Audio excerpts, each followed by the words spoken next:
Bir soat oldin operatsiyadan chiqdim. Ichki va tashqi buvasir va yoriqlar degan tashxis bilan operatsiyaga kirdim. Ilyos aka vrachimlar shular meni operatsiya qildilar.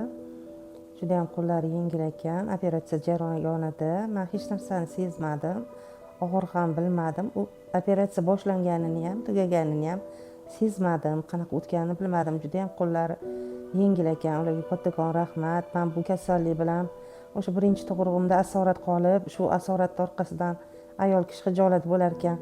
Doktorga ko'rinmasdan ancha yil yurib, yana farzandlar tug'ib, shuni orqasidan yana shunaqa asoratli kasallikka duchor bo'lib qolib, keyin majbur bo'lib bir marta davolangandim. Lekin u davolar ta'sir qilmas ekan. Yana svechalar, og'riq qoldiruvchi svechalar qo'ydim. Qichishish, achishishlar ko'payib ketdi. Keyin mana shu oxirgi 2 oylarda juda ham og'riq kuchayib ketib qolib, yoriqlar kattalashib, menda ozgina qon kelish ham hosil bo'lib qoldi. Bu og'riq juda ham yomon bo'ldi. Ularga juda ham chidolmayotgandim. Hozir men batamom shu narsalardan qutuldim deb juda ham xursand bo'laman.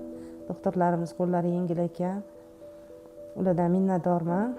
Hech ham xijolat bo'lmanglar. Kelib ko'rininglar. Agar operatsiya bo'lsa juda ham yengil o'tar ekan, qildirib olinglar.